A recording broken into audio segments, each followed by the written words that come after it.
Troll kuntilanak muka rata. Begitu banyak cerita misteri yang mengisahkan makhluk yang satu ini. Hantu bernama kuntilanak ini digambarkan sebagai sosok wanita berwajah pucat dengan rambut panjang serta memakai gaun putih.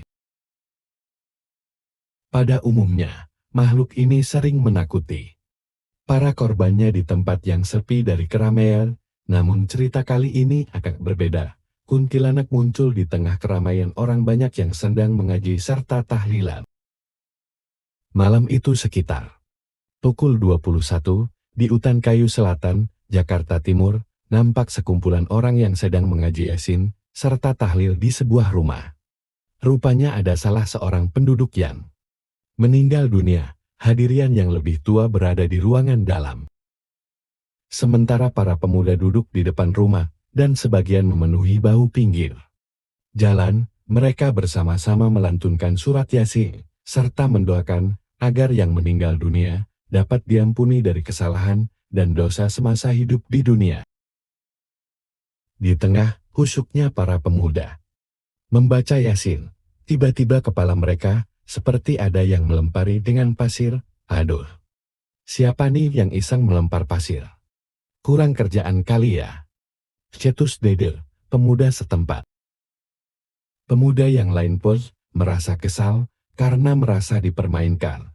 Apalagi suasana kala itu sedang dalam keadaan duka, belum hilang rasa kesal mereka. Tiba-tiba terdengar suara wanita tertawa. Hibi, hihi, hui.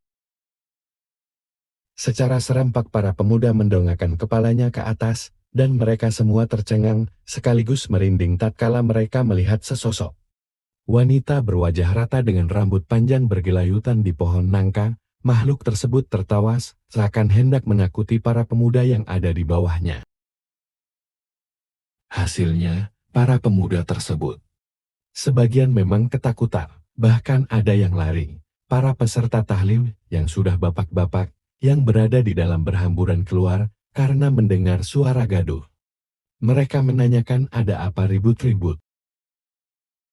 Belum selesai mereka bertanya, mereka langsung terkejut ketika melihat penampakan kuntilanak di atas pohon nangka. Mereka baru sadar makhluk itulah yang mengganggu acara tahlilan. Di antara mereka, ada yang pemberani juga dan berkata, "Hai kuntilanak jahanam, inyah kau dari sini. Pergi sana jauh-jauh."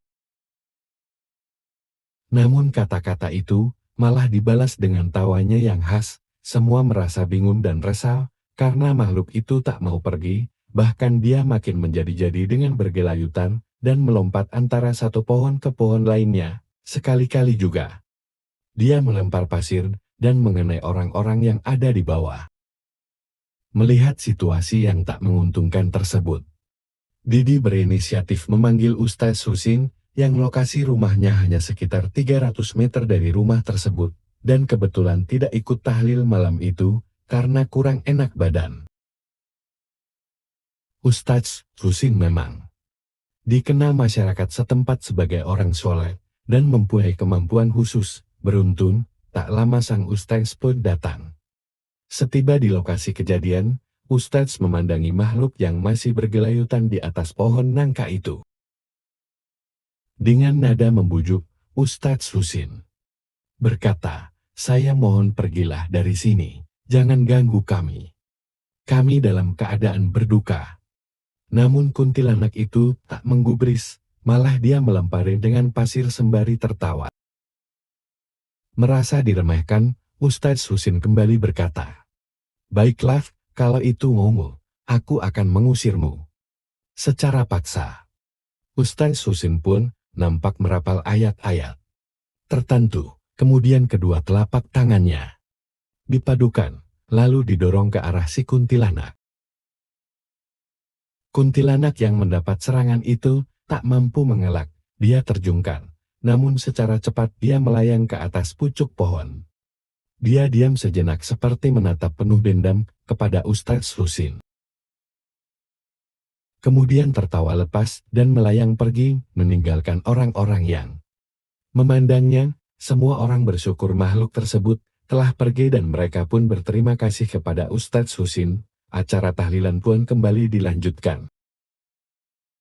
Pagi harinya masyarakat heboh dengan kejadian tersebut.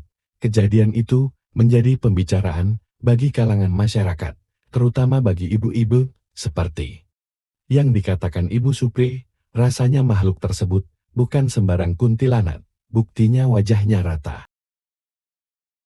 Ini kan beda dengan kuntilanak pada umumnya. Ratunya kuntilanak kali. Kok nekat datang di tempat orang pada ngaji? Balas ibu yang lainnya. Ustadz Susin membenarkan makhluk tersebut memang bukan kuntilanak biasa.